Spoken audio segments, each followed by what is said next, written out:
পানি আর ওই পাইপ বোঝাই করে ওঠে না, অল্প অল্প করে পানি উঠে। সব মিলে এখন এই যে পানি কবে হবে বোঝা মুশকিল। যদি বৃষ্টি না হয় তাহলে এবং গোটা পৃথিবীতে যে আবহাওয়ার পরিবর্তন হচ্ছে, আর আপনার এই রাশিয়া আর ইউক্রেন এই যুদ্ধে প্রত্যেক দিন যত বোমা বিস্ফোরিত হচ্ছে, বোমায় একে অন্যকে মারতেছে, তাতে এই পৃথিবী নামে যে গ্রহটা, এই গ্রহটা কিন্তু দূষিত হয়ে যাচ্ছে। এবং আমার মনে হয় যে এটা আমার নিজস্ব ব্যক্তিগত মত যে এই যুদ্ধের ফলে যেমন ইয়েতে জাপানে হিরোশিমা নাগাসাকিতে আণবিক বোমা পড়ার পর এখন পর্যন্ত ওই এলাকায় কোনো গাছপালা হয় না, কোনো মানুষের ওই এলাকায় যারা বসবাস করে তাদের বাচ্চা হয় না।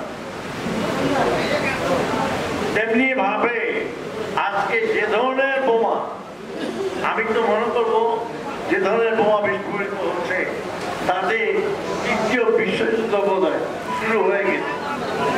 এটা বাকি নাই। তৃতীয় বিশ্বযুদ্ধ আগের মতো ঢাল ঢোল পিটিয়ে শুরু হবে এমন কোনো ব্যাপার নাই।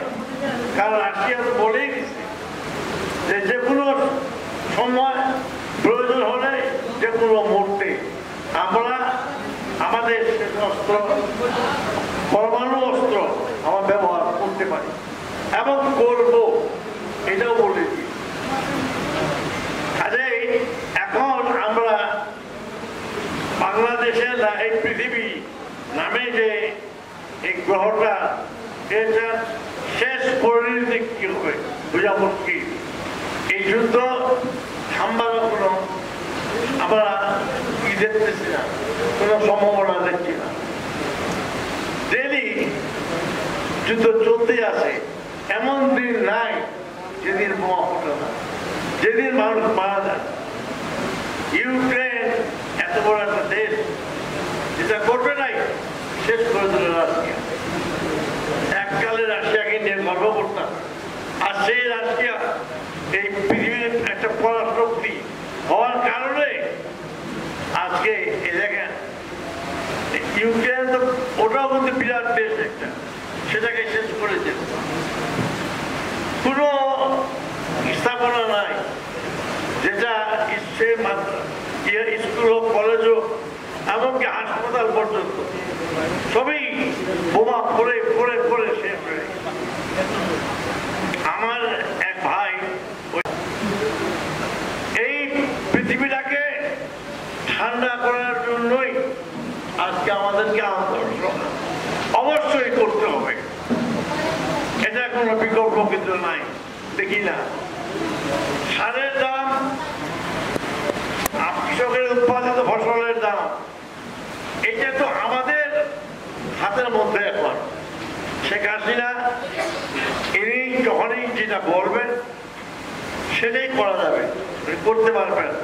উনি যদি কৃষিমন্ত্রীকে ডেকে বলেন যে সারের দাম এটা করেন, তাই হবে। খাদ্যমন্ত্রীকে যে বলেন ফসল মূল্য এটা হবে, হয়ে যাবে। এখন বর্তমানে বঙ্গবন্ধু কন্যা শেখ হাসিনা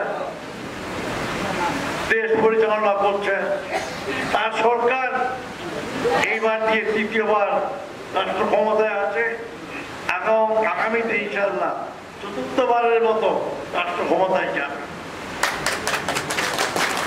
এখন এই যে অবস্থা আমাদের, এই অবস্থায় যদি চলতে থাকে, এই যে খরা গরম, এটা যদি এইভাবে চলতে থাকে, এটা যদি সমাধান না আসে, বৃষ্টি যদি না হয়, আসলে এটা চিন্তা করে শেষ করা যায় না কি হবে না হবে। তো যা হোক,